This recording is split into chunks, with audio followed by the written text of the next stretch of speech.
Guys? I'm back. About to grab some water so I can talk. I meant to do this live 2 weeks ago, but uh, other things happen. Hopefully, let me make sure of something here. Um, because I don't want to make the same mistake I did last time, and I ended up going live, and this was unlisted. So I discovered why I was not getting uh, the chat room on last time with my last two live streams, and that's because I managed to have the live streams unlisted, and that was a mistake. So let me make sure. Okay. So it is public. Good. So that was my issue. For I know no one's currently in the chat room, but if people come in or they see this on replay, they'll probably ask, "Did you? Why were you complaining in the last live stream? That no one was in your chat room. No one wants to listen to you, bro." And that could definitely be the case. But um, what also seemed to be the case was that I didn't have my visibility intact. Give me 1 second. I know someone's in the chat room, but look, I apologize. I just need to clean the camera for a second. Okay, there we go. So, anywho, so I'm glad someone popped up in the chat room. That shows that this is visible.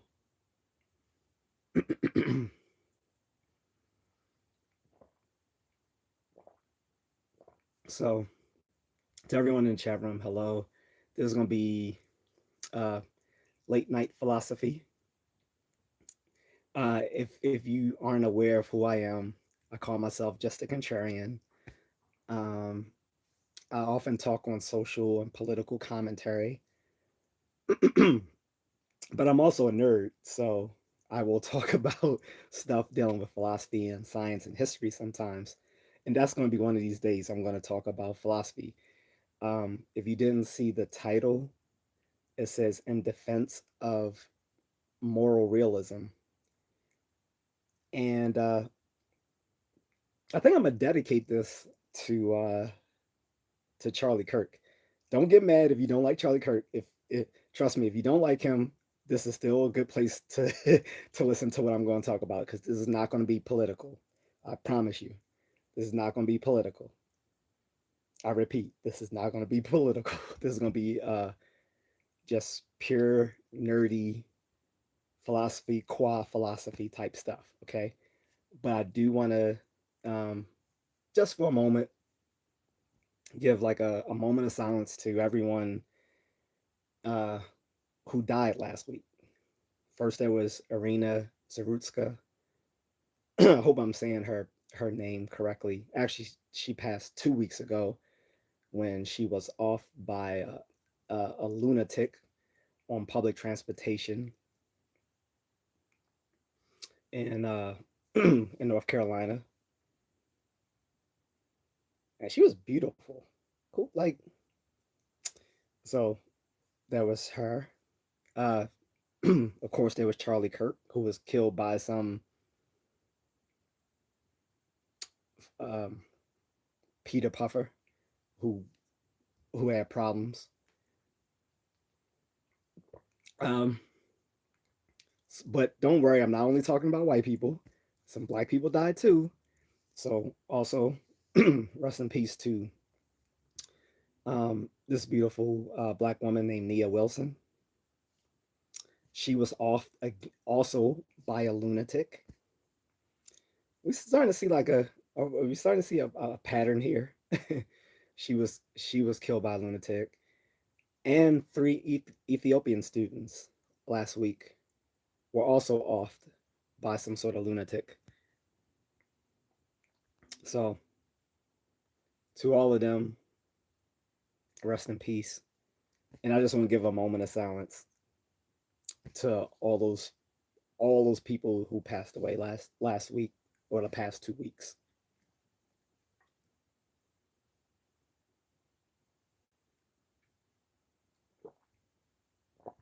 All right, on with the show. So this is called In Defense of Moralism because I've had this, I've done this in multiple live streams where I've talked about ethics, morality,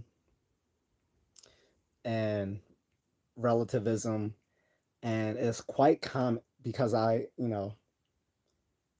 was I was in college for a while because did a triple major before going on to start grad school, which I never finished. Yeah, I know, bad. Yeah, I know, I didn't finish. Shame on me. Mia maxima culpa. But maxima mea culpa. But I will be returning to it. But anyway, hello again to everyone in the chat room. Again, my name is Just A Contrarian, and I'm not an actual contrarian. I call myself a contrarian because I often will defend and support views that aren't always mainstream. So I appreciate anyone who subscribes and likes the channel. Please rock with me.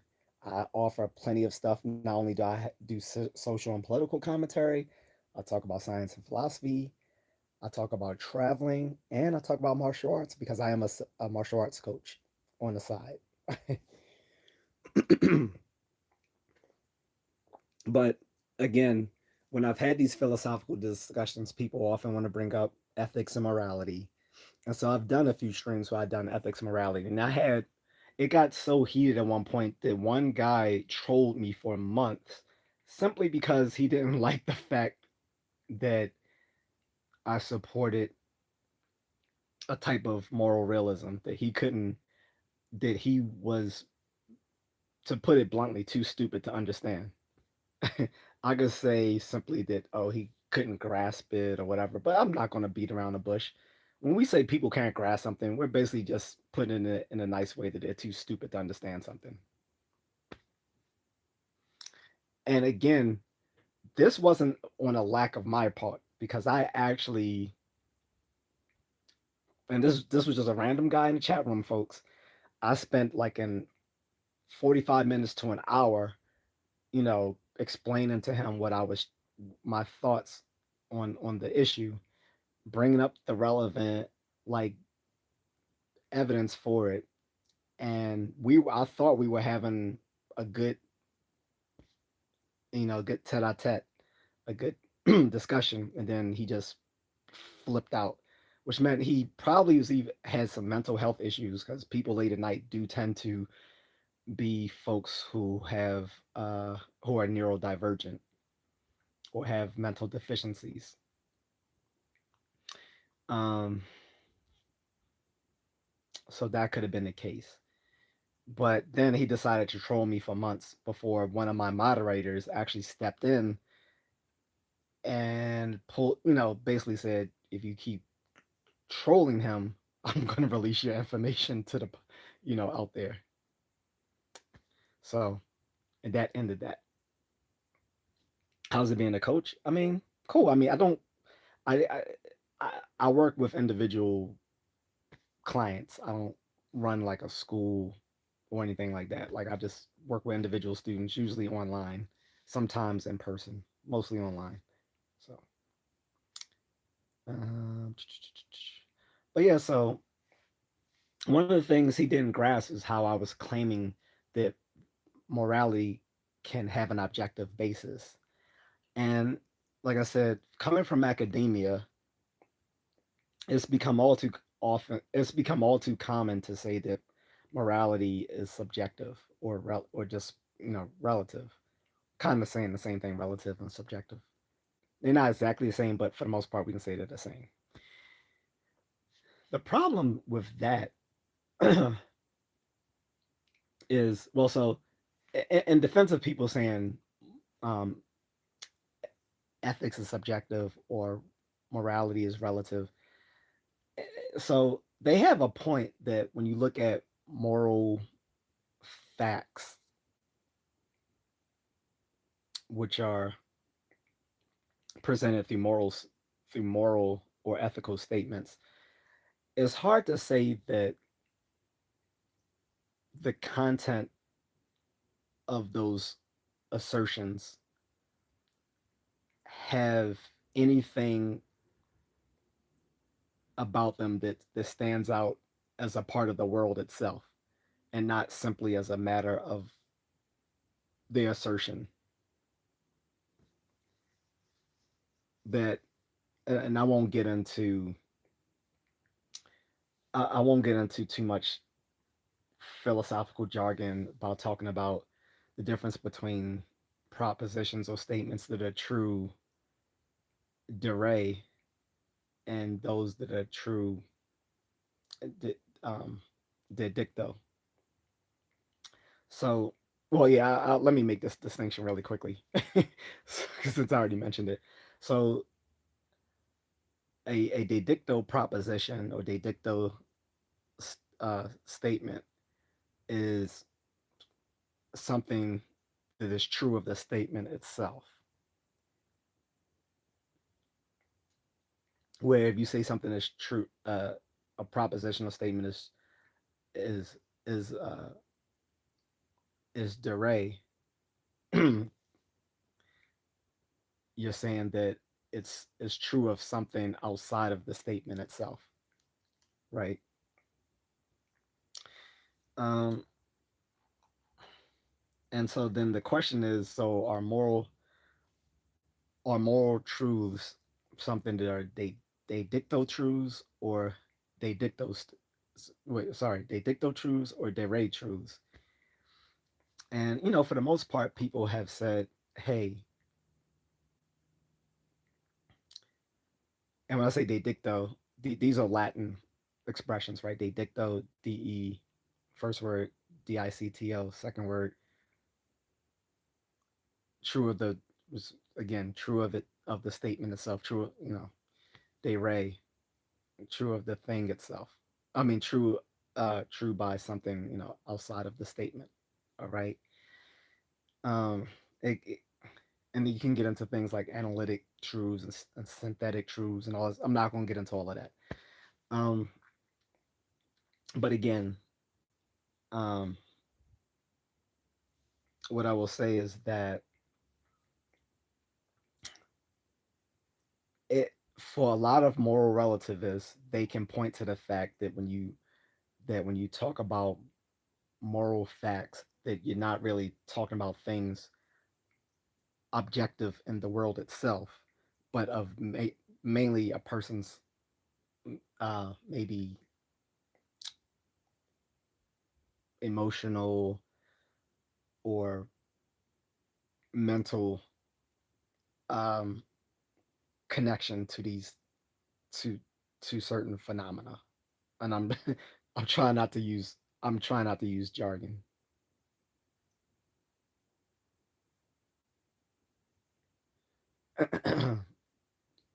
So in any case,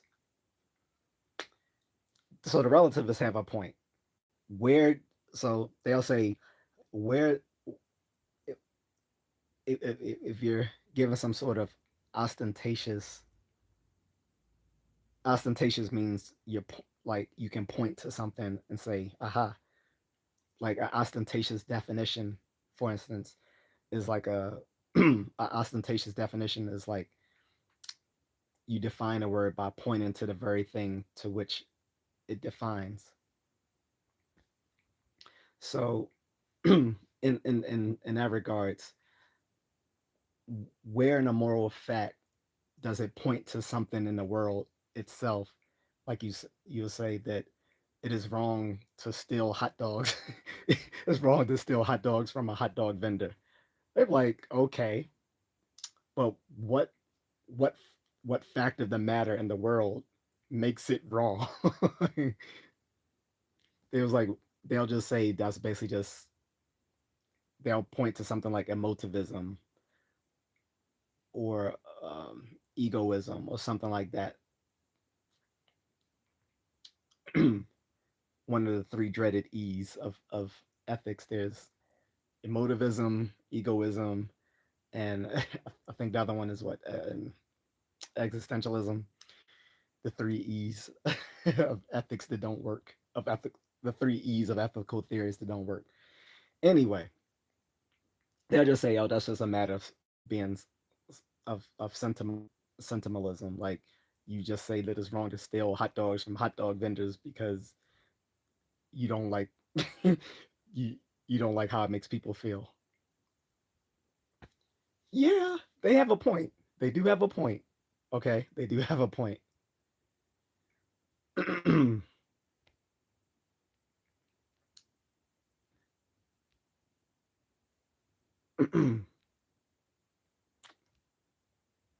So here is where it breaks down with relativism. I think the first and most obvious reason to what's up, Eric? I was hoping you were going to join in, brother. He said, "Hey, I can't stay long. I have to teach in the morning, but just dropping to show some support." Thank you, brother. I haven't seen you in a while. Um, Talking on another nerdy subject. so, um, so like I said, the example I gave is saying that it's wrong to steal hot dogs from a hot dog vendor, and like I said, the moral relativist would just say, okay, sure, you you don't you say it's wrong because you because it makes you feel bad, but where in the world, but what factor of the matter makes it wrong? Like where can you point to in the world and say, aha, that's a bad thing, or aha, that's a good thing? And they have a point. But again, here's the first breakdown of moral relativism. If if there are if there's nothing at all whatsoever objective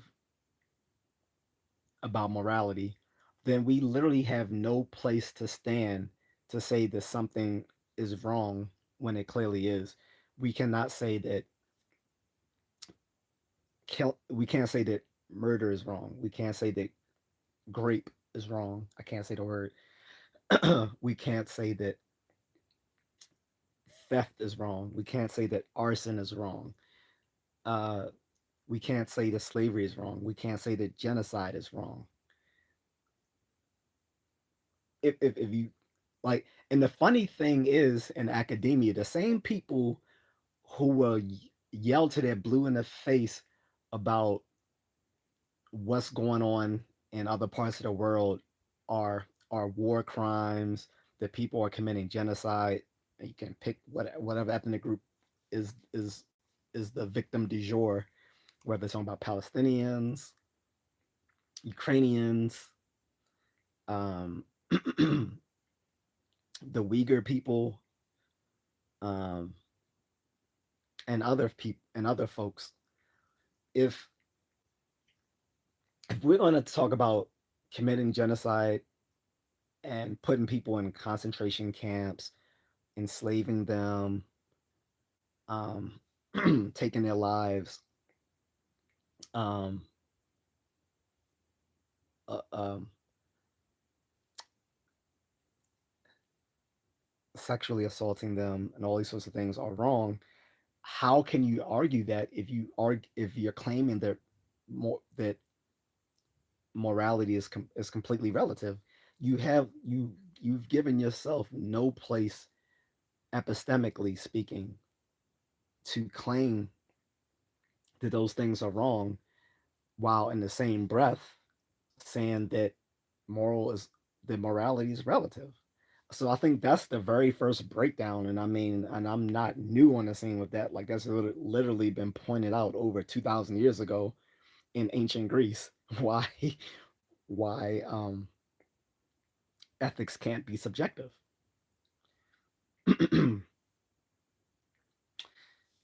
And so on the other end, you have the oldest version of moral realism, which is the divine command theory. And so since I'm going to defend realism here, or at least I'm going to defend a weak version of moralism. I'm not going to defend a strong version of moral realism, but a weakened version of it. The reason being is twofold. A strong version of moral realism can be more easily defeated than a weak version. That's the first reason why I want to defend a weaker version. Plus, a weaker version, um, for the um, for the second reason that I want to support a weakened version of moral realism, a weaker version of it admits all the problems of moral realism while not succumbing completely to it. Is more defensible.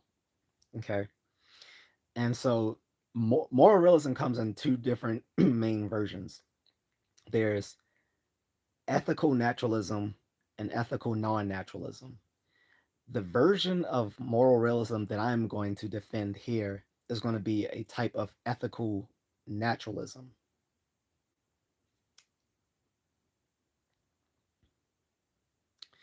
Um, but the most common version of moral realism that people are probably acquainted with is a type of ethical non-naturalism, which is called divine command theory, which you find in most organized religions, most Abrahamic religions, Judaism, Christianity, Islam.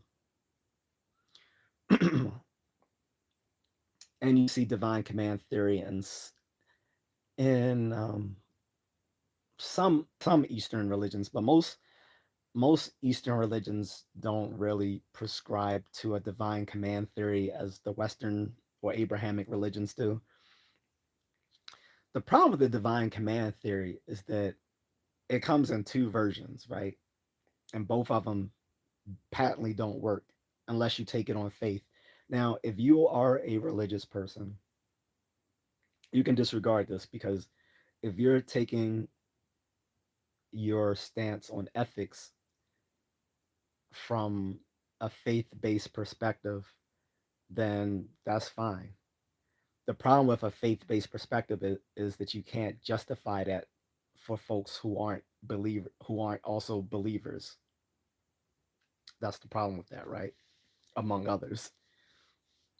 And that's why I said earlier dedicate this to Charlie Kirk because he did defend a form of moralism based on his Christian faith. But he did himself also admit that um you know that he knows that his the his his justification for Christian ethics um can't be extrapolated to non-believers. So he admitted that, but, but he would just simply say that those folks aren't being ethical. But whatever.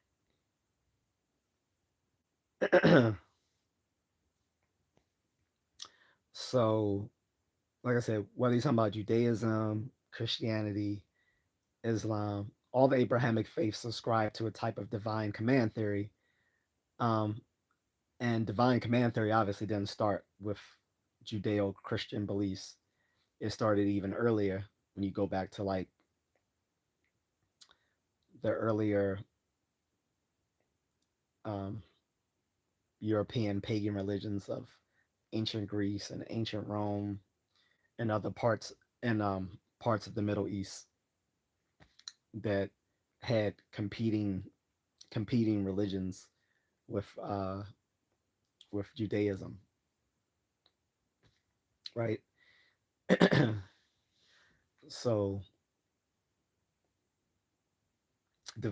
like I said, the divine command theory was defeated by Plato and probably by his mentor Socrates long long before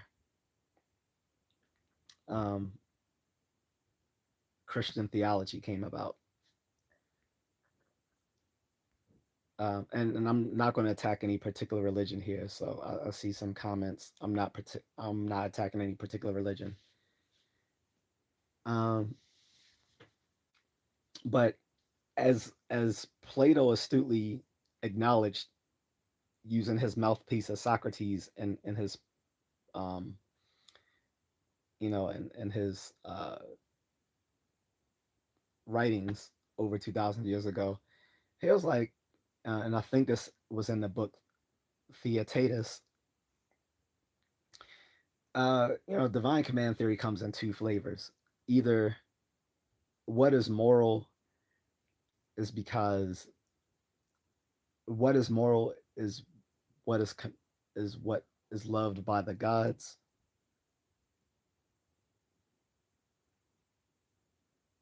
or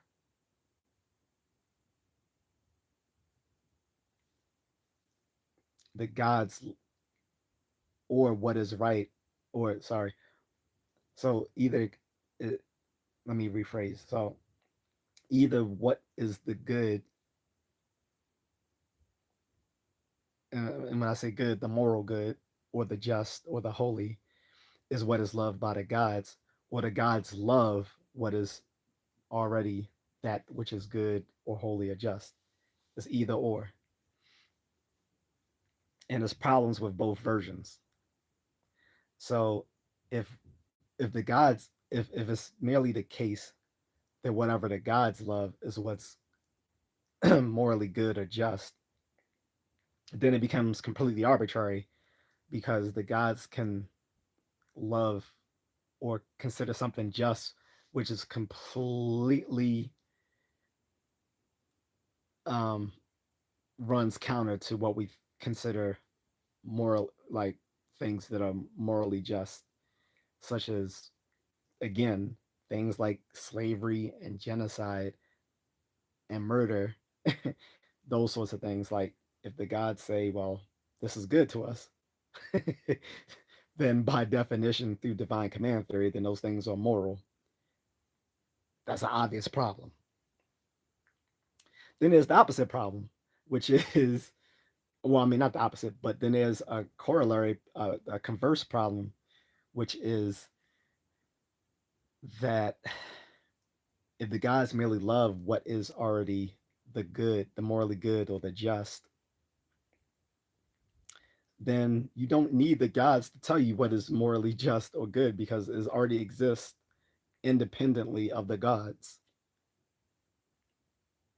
which means you don't need the gods and hence religion to approach that which is the the morally good, the ethical, the just, whatever. That is the problem with divine command theory. And like I said, I'm not breaking new ground here because this was pointed out by Plato well over 2,000 years ago in his book, The Theaetetus.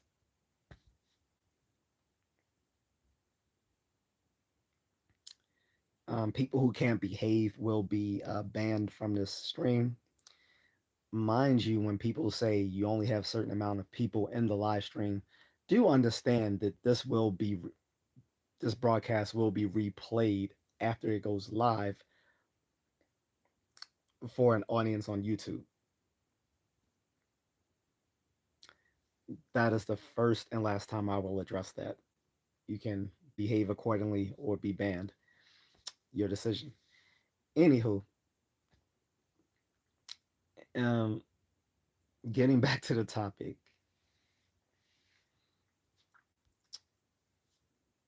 So, divine command theory again comes in those two flavors.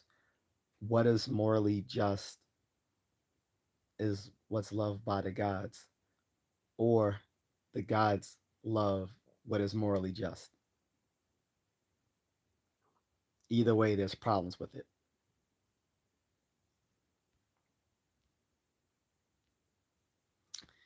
And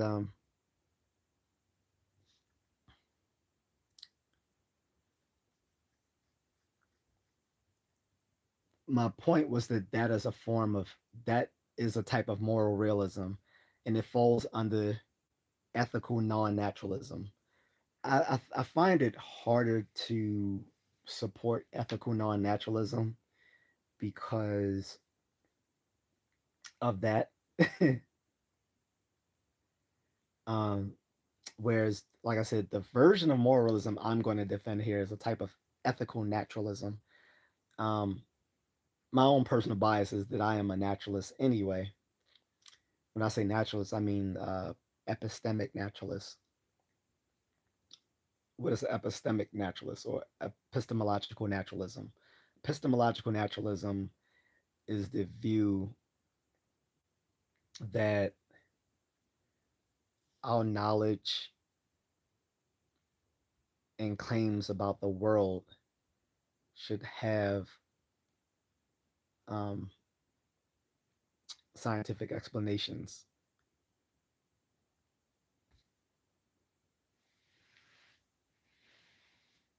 Okay. So getting back to ethical naturalism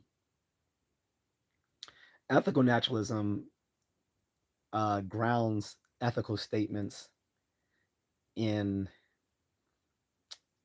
in in facts about the world itself.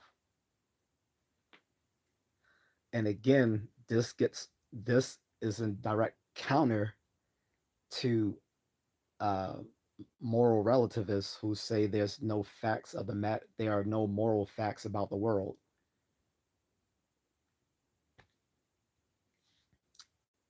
Okay.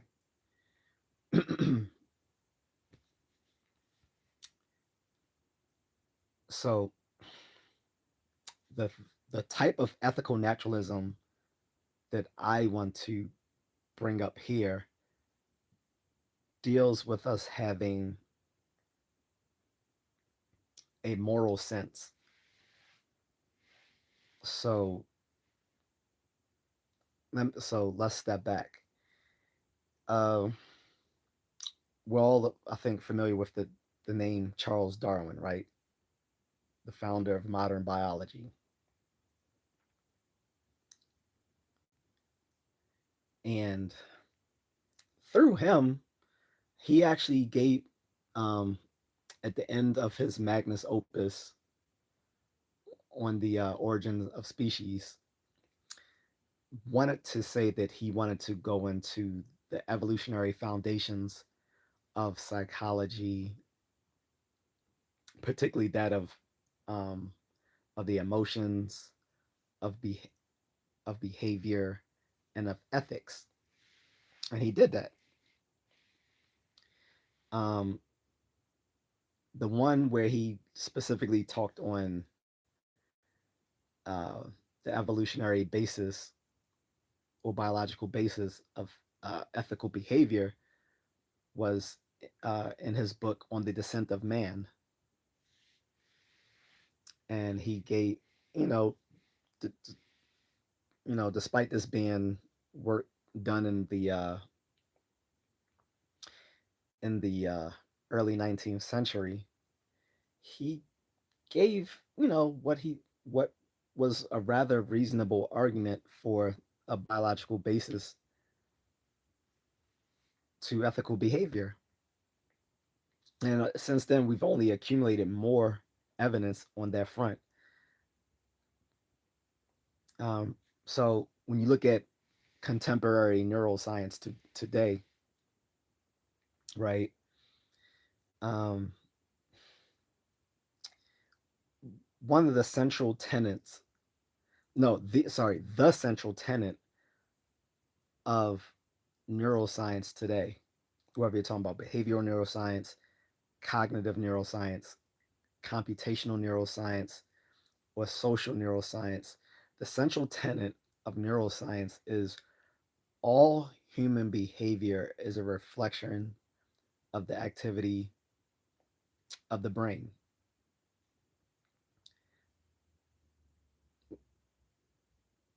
When you look at it from that viewpoint, that means that basically all of psychology is rooted in a, it basically means that all of psychology has a biological basis, right?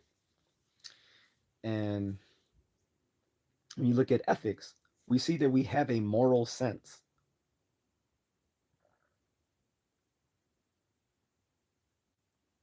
in well with normal brained humans, we all share a moral sense. Now, it can be tweaked differently depending on the society and other sorts of environmental, social variables. But we all, normal brain people, have a moral sense. Not only that, but when cross cultural studies were done, we found that across almost every human society on the face of the planet, we all have the same cultural taboos against things like uh, dishonesty, incest, murder, rape, theft, um, things of that nature. These are universal cultural taboos in literally every human society, whether you're talking about pre-modern societies or highly technological societies like the one in which we currently live. We all share the current taboos. Even if you go into the most remote part of Micronesia, now how people express these taboos is going to be culturally um, is going to differ um, by cultural context, right? But they all have these cultural taboos. And then one brilliant guy, um, Dr. Mark Hauser, wrote a book that I read a long time ago, and I've met him when I attended a pro seminar in cognitive science. Uh, while I was still an undergrad, but um, I was auditing graduates level courses, and this pro seminar was like probably like a up was an upper level class even for graduate students.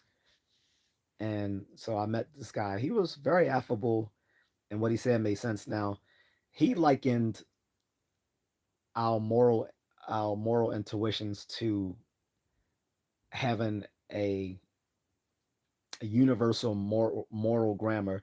So he borrowed from the idea from Noam Chomsky, who argued for universal grammar. For those who aren't aware, Chomsky and people who fall under Chomsky linguists believe that there's a universal grammar that basically all humans speak the same language, which is just tweaked in every culture to have maybe some superficial differences in syntax um, and semantics, but basically they're all just different dialects of one universal human language, a universal grammar, and that we all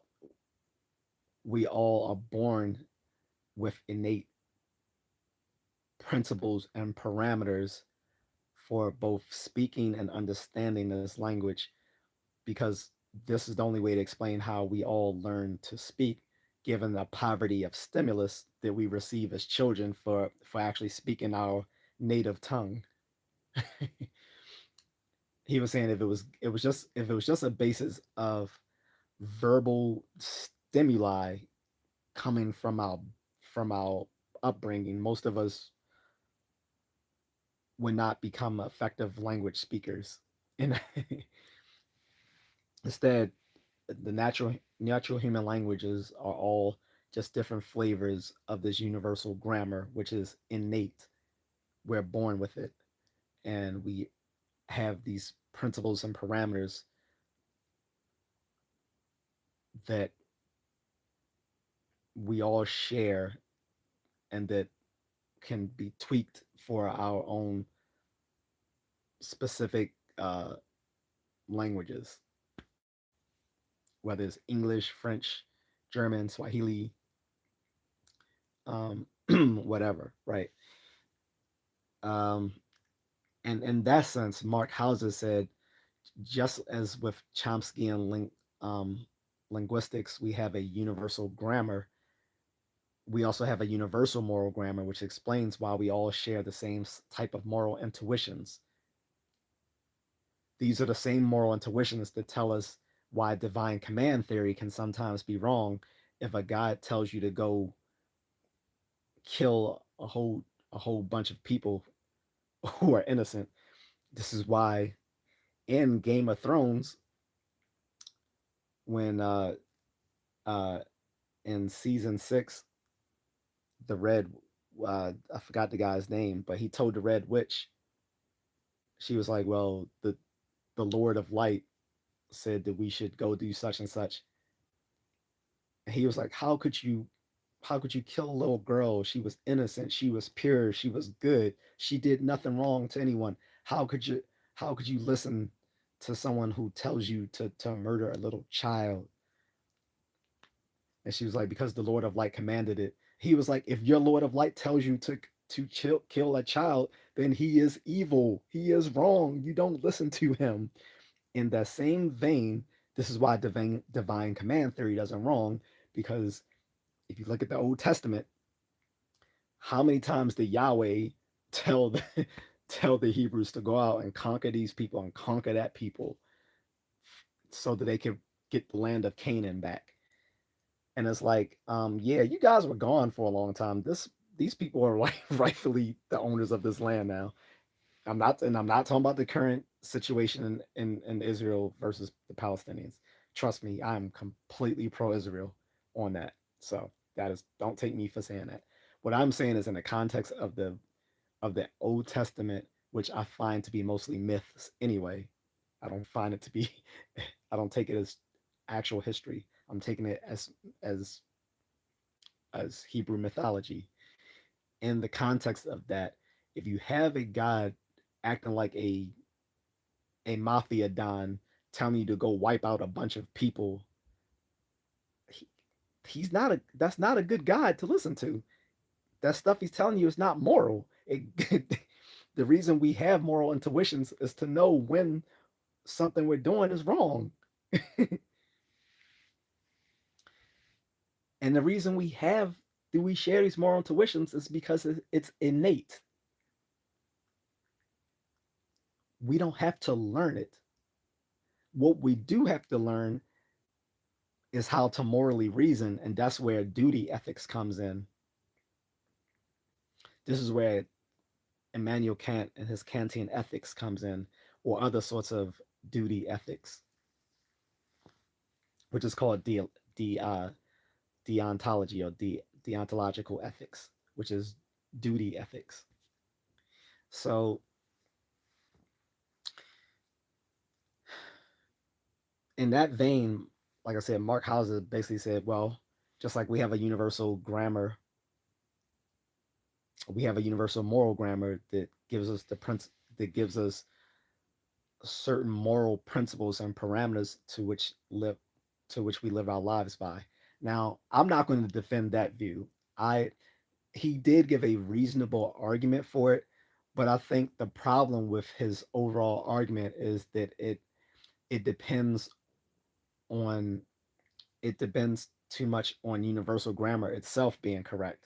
And let's just say that so in academia, most linguists do I'll say this: Chomsky linguistics is by far the more accepted within the academic linguist community, but is by far but it is far from being without rivals.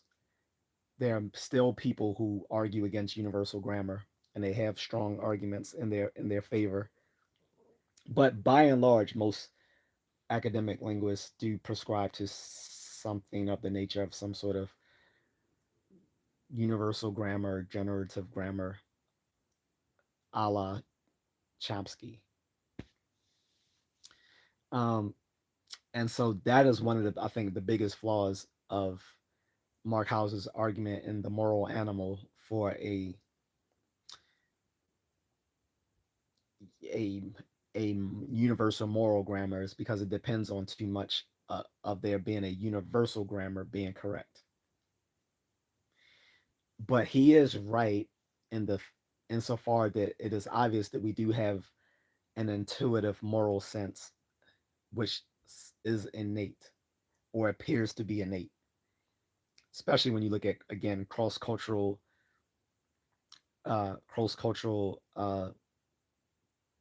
studies showing that there are cultural taboos shared by every human society across the world, and that,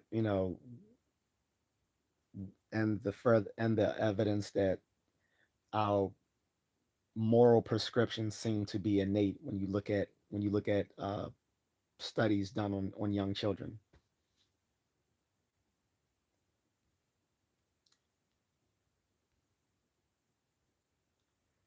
Um,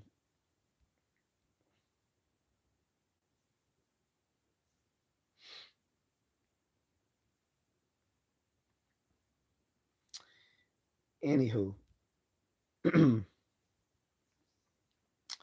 so I think Markhausen gives a spirited defense, but I think his is a little bit too strong for me, saying it as a universal moral grammar. But where I will agree with him is that there does seem to be an innate moral sense. And if there is an innate moral sense, that means that there has to be something objective about morality, right? It gives us some sort of biological basis for it if it's innate. And then again, that points back to the central tenet of neuroscience, which I just mentioned, which is that all human behavior is a reflection of the activity of the brain.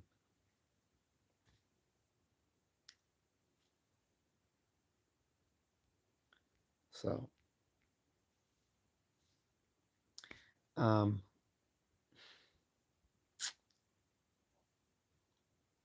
where do I go from there?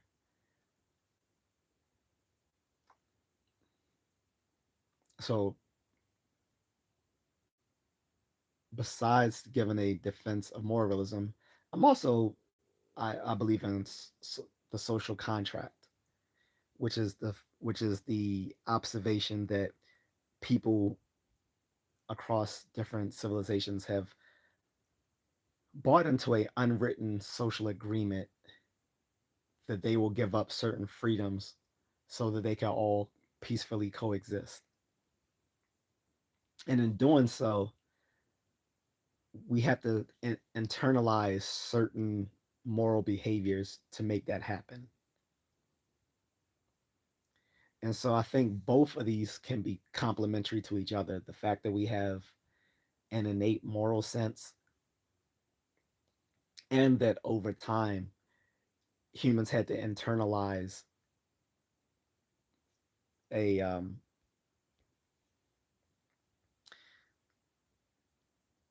had to internalize a certain unwritten social agreement in which to peacefully coexist, right? Um, the type of social contractarianism that I ascribe to is that of John Rawls. John Rawls was a phenomenal philosopher, um, not just a moral philosopher, but philosophy of law. Like he literally brought philosophy of law like back to life in the 20th century. So much so that he'll be one of the very few like academic philosophers you'll hear quoted in law school. If any of you, went to law school, whether you're lawyers, paralegals, or whatever, I'm pretty sure you can confirm what I'm saying, that you've probably heard the name John Rawls mentioned in some form of fashion, whether talking about legal ethics or something of that nature. So I subscribe to his version of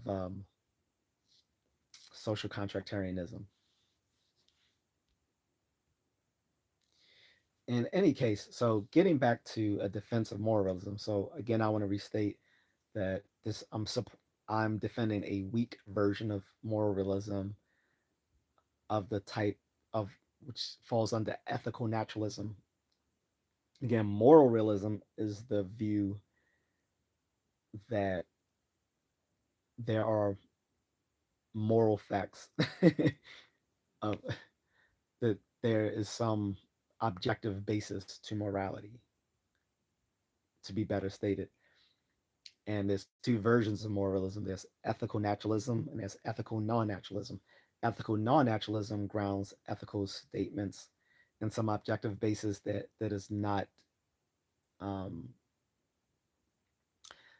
that is not uh, facts or or some sort of matters of stating a statement about the world.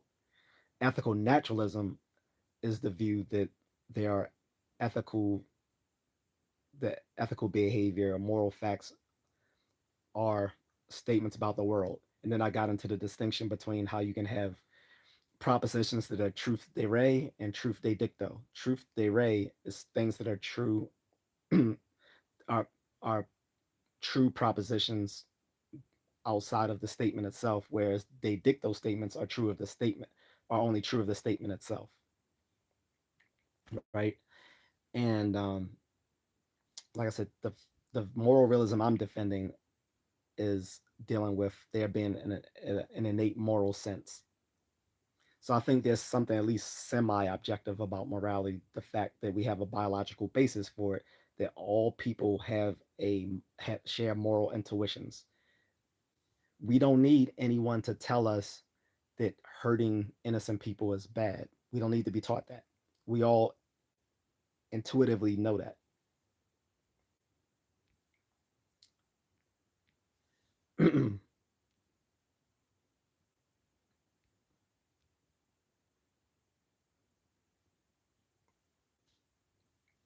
So,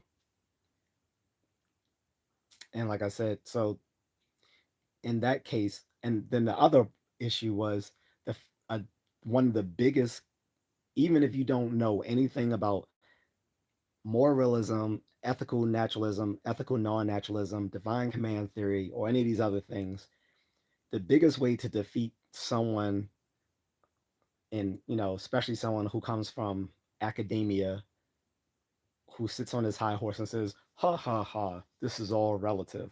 Ethics is subjective. If this same person is talking about free Palestine, uh, support Ukraine, uh, free the Uyghurs, uh, uh, pro-choice, all these other sort of things, but they're talking about morality is subjective, is relative, and ethics is subjective. Tell them, okay, well, how do you defend saying that genocide is wrong, slavery is wrong, the Holocaust is wrong, uh, shooting people is wrong, uh, starving kids is wrong, uh, assaulting women is wrong, if this is all relative? How do you defend that if you say it's all relative? What's up, real CP? He says, unfortunately, there are ones not long after they are born, they end up not having an empathy. You forgot them. Elijah says, you forgot the Mandalorian. And now I'm a big Mandalorian fan, so you gotta remind me here how I forgot the Mandalorian. But to answer real CP, so I'm gonna talk about the empathy thing in a second. Um, and I'm gonna say why Charlie Kirk was right about that. I don't know if you saw, I actually pinned my statement on the whole empathy criticism of Charlie Kirk in an earlier YouTube short that I did from last week, because one of my friends was debating me in the comment section. So I wanted to pin my thoughts on that once I had was able to think it through. But I'll address that in a second since you brought it up. Um, but I just wanted to like restate, so what I'm doing here for people just coming in or didn't hear everything I just said in the past 50 minutes. which is I'm supporting a weakened version of moral. I'm defending moral realism, or at least a weak version of it, not a strong version of it. And I think that most people's um, come into knowing moral realism through divine command theory, which is, maybe their Christian ethics, their Judaic ethics, their Islamic ethics. And I was saying, if you're approaching ethics from a faith-based perspective, that is fine for you, but that doesn't work for non-believers. And Charlie Kirk has admitted that himself, that he can't, you know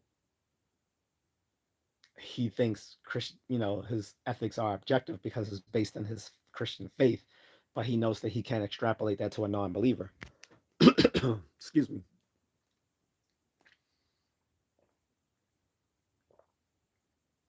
And that is the limits of it. I mean, that is the problem with Christian ethics, or any sort of religious ethics in general. Real CP says, what would be the opposite of moral realism? Moral relativism. Moral relativism is the view that morality has no objective basis in the world, and it comes in different flavors. Like, there are some moral relativists that say that it's all, they call it sentiment sentimentalism, which is that what we find to be morally wrong is just a matter of, like, emotional sentiments. Like, we say something is wrong just because we don't like how it feels, right? Um, then there's others who say it's rel- morality is relative, because they say it's just a matter of psychological egoism, which is that whatever is morally good is basically what works out for us, what's in our best interest, which is, again, subjective. And then the other view of ethical subjectivism or moral relativism is a type of existentialism, which is that none of our choice, like, there's no there's you know there's no there's no meaning or higher purpose in life. So whatever we decide is is is is is fine. Is whatever we decide is moral. So all of this is types of relativism, right? And obviously that just doesn't work. And when we get down to it, when in our daily lives we act as if morality. So let's say morality is actually relative. We still, in our day-to-day lives, act as if morality is objective. And we have a good reason, because our morality has a biological basis. And like I said, we can go all the way back to Charles Darwin, who pointed this out a long time ago. In his On the Descent of Man, he gave a description of how our ethical behavior has evolutionary origins, because it because our ethical behavior becomes a way of being more selectively fit within our social environment. And he points out to how this evolved in the higher animals. So he gives, like, a good argument for that back in the 19th century. Um, Elijah, still waiting for you to explain how this. Oh, he said I fought the Mandalorian. Oh, I get it. Ha ha ha. He's trying to say I look like Gus Fring. He can't say Gus Fring because I ban people from saying Gus Fring. If people try to say Gus Fring, they'll just automatically kick the statement out. So he probably tried to use that. So now he's trying to say that I don't look like look. I don't look like Giancarlo Esposito. And I asked my wife, who's not black, so I can ask her. I'm flattered that people think I look like Giancarlo Esposito, because if people don't know, women used to like Giancarlo Esposito. I've known him, I've been aware of him ever since the Spike Lee movie School Days. He was in all the early Spike Lee movies, School Days, She's Gotta Have It, uh, um, uh, Crooklyn, Do the Right Thing. Malcolm X. He was in every Mo Better Blues. I think he was in Jungle Fever. He was in all those early Spike Lee films. Before he became like the bad guy in every show and movie in the past 10 years. But I have nothing against Giancarlo Esposito, but he and I don't look anything alike. He's a half Italian, half black man. We don't look anything alike. But shout out to Giancarlo Esposito. Um, anywho, um, so getting back to what CP was asking me. So again, so moral realism is in is contrary to moral relativism. And like I said, the the moral realism that most people are acquainted with is religious ethics. Religious ethics basically falls under what's called divine command theory. And I said the problem with divine command theory is that it was literally defeated over 2,000 years ago by Plato, who said that divine command theory comes in two flavors, which is either the gods love that which is morally just, or what is morally just is loved by the gods. And both of them don't work because if the gods love what is morally just, if what well sorry if whatever the gods love is morally just, that can that can be used to defend any sort of atrocity that humans have committed across the face of the planet over uh, the past 200,000 years of modern humans, um, which has been done. A lot of atrocities across the world have been done in the name of religion, which is points to why the divine command theory doesn't work. Because if you can say that the gods love what is morally just, they can say anything is morally just according to someone's interpretation, which is and that happened in the ancient world all the time. It still happens today by fundamentalists and religious extremists. But it happened all the time in the ancient world. We look at it in the Old Testament where the Hebrew God in the Old Testament acted as a mafia don telling the ancient Israelites to wipe out all these people to capture the land of Canaan. That was not good. And even so far that he would punish them if they didn't wipe out every single person, because in certain stories of the Old Testament they didn't wipe out everyone. They kept some survivors as their slaves or made them their wives. Um, so they were punished for that. So that's not great. We actually don't get into like a more morally, so let's just say before the story of Job, the Hebrew God was morally dubious. But according to divine command theory, anything whatever God loved was morally just. Now on the opposite end, there's whatever is morally just is loved by the gods. Now if that version is true, that means there's something that is higher than the gods themselves, which means you don't have to address the gods to find what is morally just, because what is morally just exists independently of the gods. So either way, divine command theory doesn't work as an ethical theory. But again, if you are a person of faith, then you can then by all means go by your faith-based perspective. However, it doesn't work as a form of moral realism to non-believers. So the type of moral realism I ascribe to is ethical naturalism, which is that ethics, well, true ethical statements are tied to facts of the world. And I do so by looking at the evolutionary basis of morality talked about by Darwin to over 200 years ago when he talked about this in on the descent of man, and later on through contemporary psychology when we discovered that all human societies share cultural taboos on things like incest, rape, uh, murder, theft, dishonesty,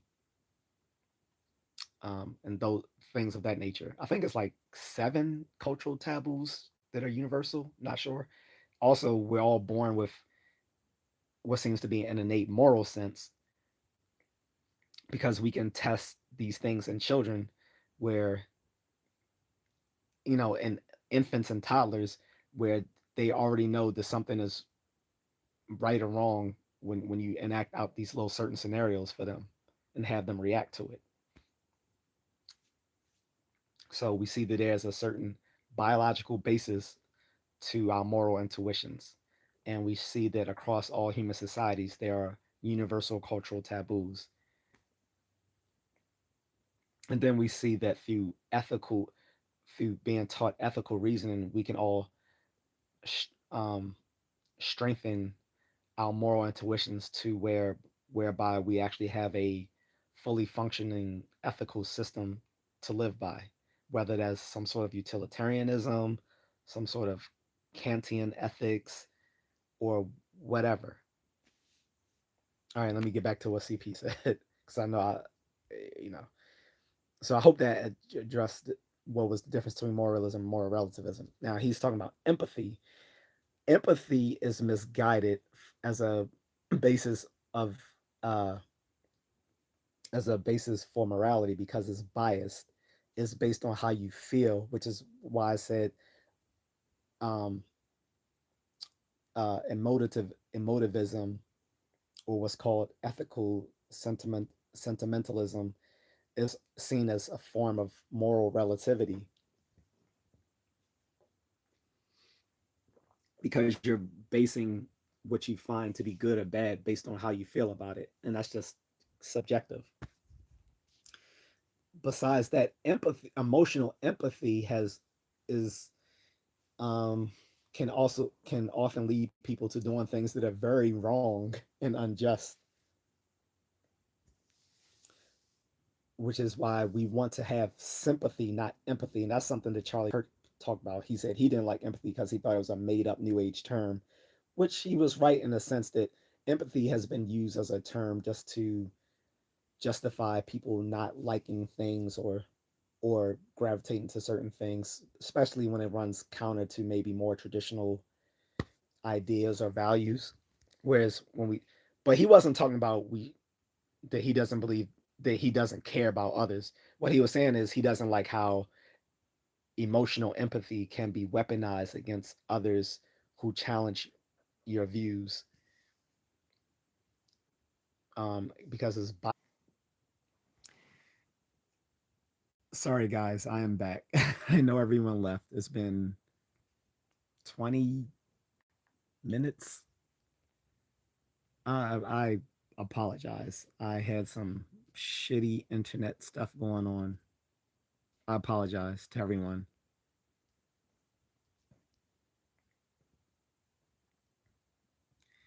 Um, Let me get back to what I was saying 20 minutes ago. Again, I'm sorry, everyone, that I disappeared for 20 minutes. It was an internet problem, wasn't intentional. I'm back. I wanted to go back to my friend CP, what he was asking me. And I was saying, um, so normal brain people are born with the capacity for sympathy. It's not the same thing as empathy. Empathy is an emotionally biased and subjective thing, um, and cannot really be used as a justification for doing or not doing things. that was the problem Charlie Kirk had with it. And also the problem with empathy, again, when it comes to ethics, is that it makes what people do, it makes people's moral behavior completely subjective. And if we're going to defend a version of moral realism, it can't be grounded in empathy because empathy is subjective. Um, it's biased. It has shortcomings that can lead to rationalizing any sort of atrocities, and it just won't work because you can't universalize people's subjective feelings of empathy to every single person in a way to have them uh, act accordingly in some sort of way that is will be ethical. One of the things in deontological ethics, particularly Kantian ethics, that the ethics prescribed by Immanuel Kant, is that he had he had a sort of principle in his ethics that can you can you behave in a certain way in which if you universalize it to every single human being, that if they did so, it would lead to ethical outcomes, right? Um, this is a form of consequentialism, and if you look at it that way, well, actually, although Kant himself was not a consequentialist, as a deontological ethicist, he just believed in doing what's right based on one's moral duty, not based on the consequences or outcome. But he, which is probably why that more his universal moral imperative didn't work when he tried to say, can you prescribe a certain behavior to every single person that if they do it, it'll lead to a moral outcome. That's consequentialism. But in any case, empathy fails as a criterion for for uh, eth- uh, for ethical behavior. Um,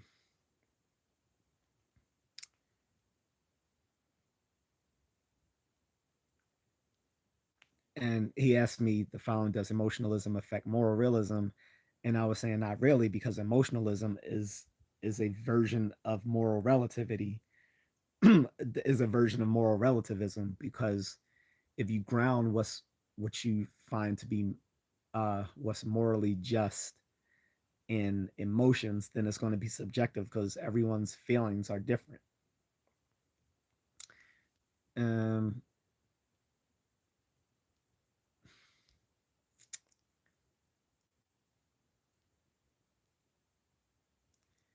Real CP says Albert Einstein, if I recall correctly, he married his first cousin, but he is looked at as a genius. But that relationship with his cousin, does that affect his moralism? No. Um, so there's a distinction we make in ethics that most people don't in everyday lives, but they should, because it would lead them to not being, it will lead them to not having certain biases. So people often mistake what they find to be personally distasteful and things that break social norms from what is immoral.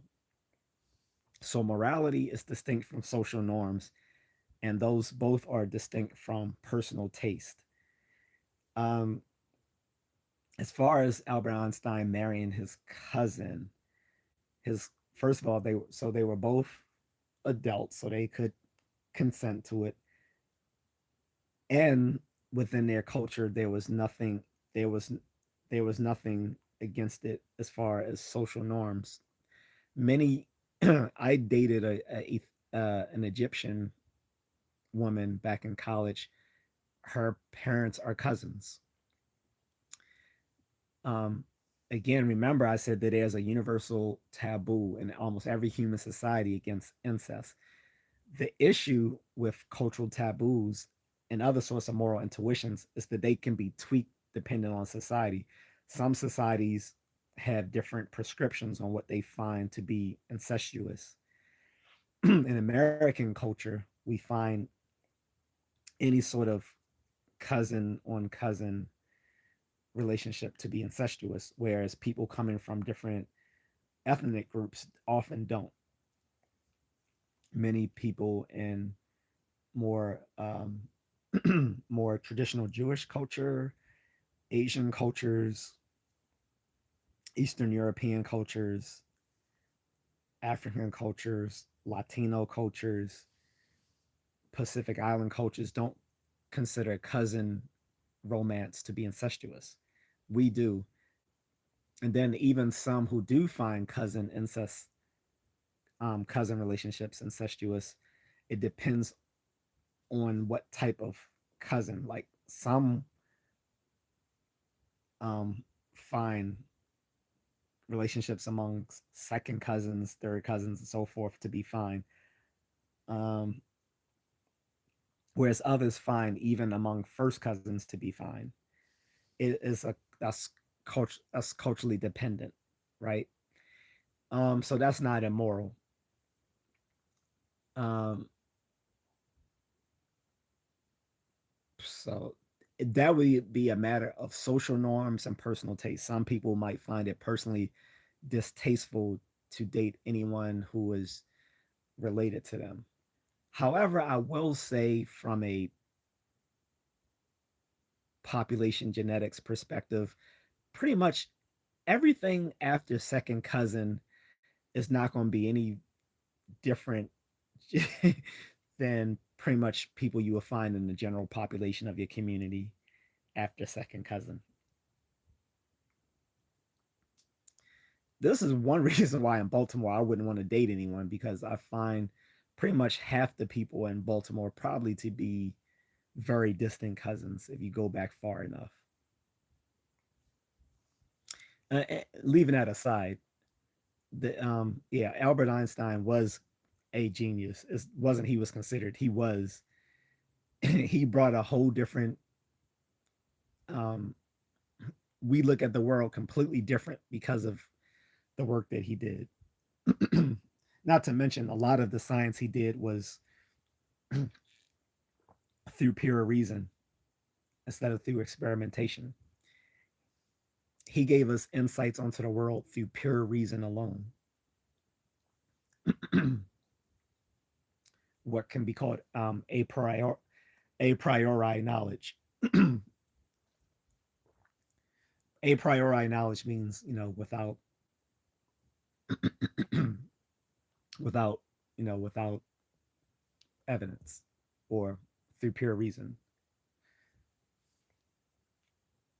So it doesn't affect him being moral or immoral, uh, because again, in many traditional cultures, they find nothing wrong with cousin relationships. What they will usually look down upon are relationships between siblings and relationships between children and their parents. Um,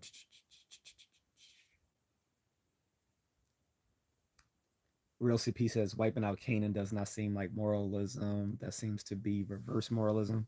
Well, yeah, what I was that's what I was arguing though. I was saying that the that if you look at divine command theory as an ethical theory, it fails because it comes in two versions.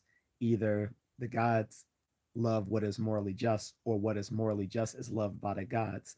In the first form, the gods love what is morally just means that that anything the gods love becomes by extension what is the moral thing to do.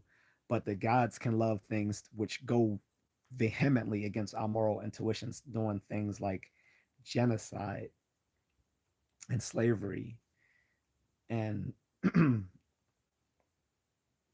all sorts of horrible things which happen in the Old Testament up until you get to like the story of the book of Job, where we start looking at, you know, religious morality. But prior to that, basically whatever Yahweh commanded um, the ancient Israeli people to do was considered the right thing to do. The morally speaking, that doesn't work. So I'm saying yes, that is what's considered immoral, and why divine command theory doesn't work, and it works. And this is usually why a lot of people reject moral realism, because their only view of moral realism is usually religious ethics, and religious ethics can be highly subjective. The other version of divine command theory is whatever is morally just is loved by the gods, means that you don't need to have belief in gods to find what is the ethical thing to do, because what's morally just exists outside of and potentially high above the gods themselves. Um, so either way, it leaves divine command theory and then by extension ethical non-naturalism on pretty shaky ground.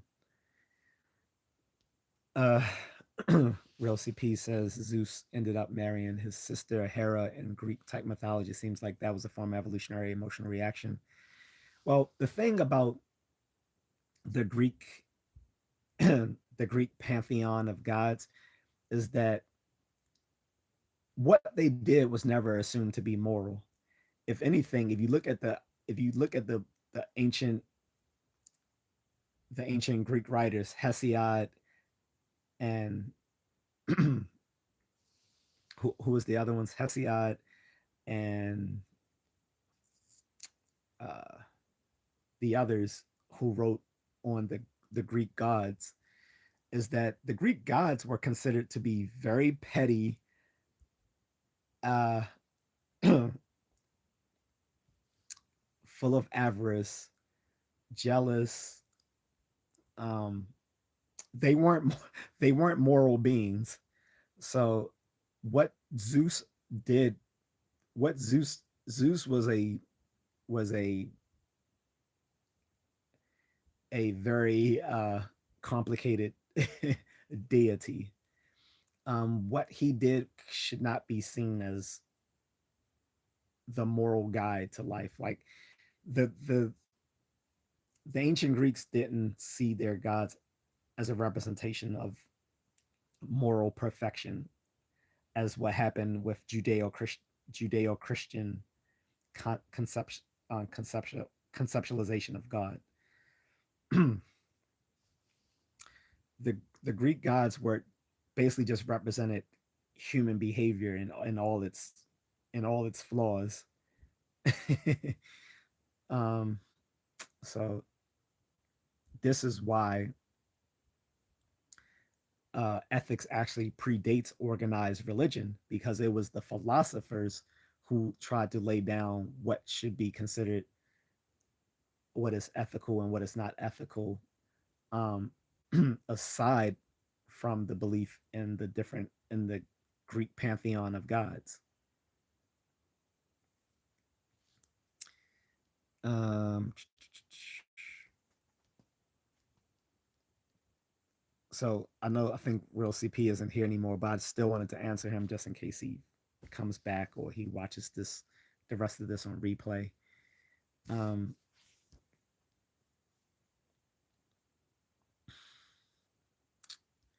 but yeah, so again, emotion emotions have no basis in moral realism, has no basis in uh, sentimentalism,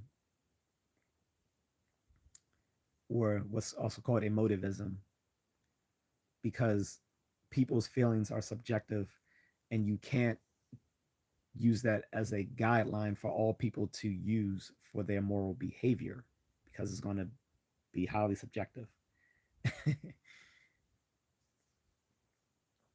So I hope that explains that. Anyway, I'm about to go, losing my voice, and I'm sorry that I had to tap out for 20 minutes because the internet wasn't working. It was on the fritz. Uh, but if people like this conversation, we can come back to it another time. Um, but again, to answer CP, yeah. So the conquest of Canaan by the ancient Hebrews was not was if we look at it outside of a religious context, it was patently immoral because you're wiping out people who already exist on the land for a certain for a based on the edicts of your deity acting as commander in chief of your tribe and telling you go wipe these folks out. Not a great look. Not to mention it just comes they just come off as invaders and conquerors, um, which leads to certain views of them today. But again, I want to stand on the fact that I am pro-Israel. So don't take my criticisms of the ancient the ancient Hebrew people in the Old Testament to be a justification for being against them in contemporary society. Because in contemporary society, I side with Israel, even if I disagree with what their government is doing. I'm still fully with them in securing their nation, even if I think they could do a better job of doing it without certain things. We don't want to get into that because I promised that this was not going to be a political discussion. I want to keep it purely nerdy and philosophical, which means keeping it grounded in the past. um, but yeah, so my defense of moralism is just to say that morality has a biological basis, which is in our evolutionary origins, that we evolve to have certain behavior that allows us to peacefully coexist with each other, which feeds into social contract theory, which is that people in modern societies have an unwritten social agreement to curb to set aside some of their freedoms, um, for the purposes of being able to have a a, a harmonious society, more or less. um, and that evidence that evidence of our evolutionary origins of morality comes from the fact that we all seem to have an innate moral sense that can be that we can see evidence of when we do studies on young children, like like who are like toddlers, um, or through cross cultural studies showing that we all share the same cultural taboos, um, and and the fact that um, it seems that what we find to be moral or immoral might be just another way of stating very complicated principles and parameters of morality. But I won't go so far as to say that as a universal moral grammar like the neuroscientist Mark Hauser does. I would just say that our moral intuition seems to be based on some sort of underlying innate principles on how we should conduct ourselves, um, with other people. Uh, but then again, I do want to say that we have to take the moral relativists seriously when they say that there doesn't seem to be any moral facts about the world that you can actually point to in some ostentatious manner where you can say that person stealing that hot dog from that hot dog vendor is morally wrong, because there's you can say it's morally wrong based on uh, based on principles of our reasoning, but about the matter, but not on the matter itself. So, um, on that, guys, I'm going to leave this. And if people are interested, if you guys leave it in the comments, you want me to keep this conversation going, I'll do another live stream on it. But until then, I'm gonna move on to the next subject with the next live stream. But guys, if you do like it, leave me a like and a subscribe, and drop your opinions in the comment section. Was I off in defending moral realism? Are you still unconvinced? Do you think all morality is relative? And if you do think morality is still ultimately relative, are you prepared to then say that you can't be against anything in the news where you see all sorts of things happening in the world that we would call, that most normal folks would say is wrong, whether we're talking about genocide, um, starving people, in putting people into slavery, uh, taking people's lives, um, and all sorts of other maladaptive and malicious behavior, right? So answer me that. So if morality is still relative, can you still talk about this or that person doing stuff that you find wrong, or are you prepared to say yes, you just find it subjectively wrong? But well, leave it in the comments. And like I said, if enough people say, hey, I want you to take up this conversation again, I will. But until then, thank you again. Sorry that I fell off the off the grid for like 20 plus minutes because my internet went on the fritz. That is a that is something that can happen during a live stream, unfortunately. So I'm sorry about that. But until then, guys, I'm out. Take it easy.